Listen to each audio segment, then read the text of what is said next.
Philip stood in the hospital canteen, the smell of chili and day-old coffee swirling around him. He stared blankly at the digital menu board, more preoccupied with the phone pressed to his ear than the laminated photos of institutional cuisine. Unbeknownst to him, he was a beacon in a sea of tired faces. A tall beacon, with a bit tousled brown hair that stubbornly refused to be tamed, kind brown eyes, and a hint of stubble that suggested a man too busy saving lives to bother with a razor. He didn't even notice, but he stood in the crossfire of lustful female gazes. Their eyes followed his every move.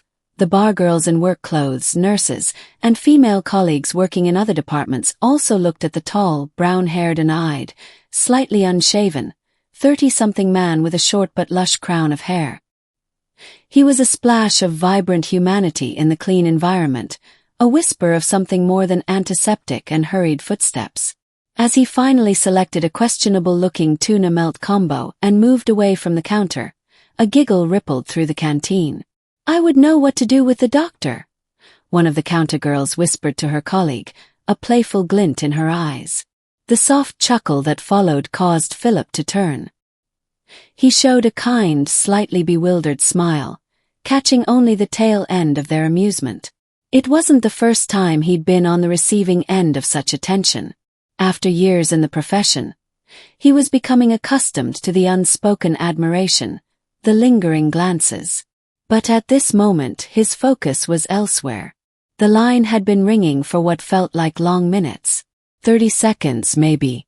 But each tick of the clock amplified his anxiety. He needed to talk to Julia. He needed to understand. Finally, a crackle on the other end, followed by a sleepy voice. "Hello. Who is it?" Her voice was slow, drawn out, the syllables slurring together in a way that tugged at his concern. It was Julia, but a Julia veiled in the residue of sleep or something else. "Julia. It's Philip." He kept his tone neutral, professional. The silence that followed was heavy, pregnant with unspoken questions. Then a mumbled, "Oh, hi." He cleared his throat. "Listen, about last night. I think we need to talk. Before the next session." He knew it sounded clinical, detached. But he was walking a tightrope, trying to maintain a professional distance while battling the magnetic pull he felt towards her. It wouldn't look good if the others suspected something. And, "We have things to discuss." A nervous tremor ran through him. He had to lighten the mood, break the tension. "So, what are you up to?" he asked, the question feeling clumsy even as it left his lips. Unbeknownst to Philip, on the other end of the line, Julia was a whirlwind of conflicting emotions. The unexpected call had sent a jolt of electricity through her system, waking her up more effectively than any cup of coffee. It had taken her a moment to compose herself, to find the right tone, the right words. While the phone rang and rang, her mind raced. Her gaze was fixed on the canvas propped against the wall. It was him. A rough, unfinished portrait, attempting to capture the essence of the man she had only just met some weeks ago. "Just relaxing," she finally managed, her voice still laced with a hint of sleep. Philip breathed a small sigh of relief. "Good. Look, how about we meet today?" Another pause. He could almost hear the whirring of her thoughts, the internal debate raging within her. "Okay," she said finally, her voice barely a whisper. "Central Park. At the Bow Bridge," he suggested. "Around 4. 15 minutes walk from the hospital and about 10 minutes by subway from your apartment, right? Then, it's a little bit more than that. But yeah, that works." They arranged the meeting with a few more terse sentences, the conversation a fragile bridge spanning the chasm of their complicated situation.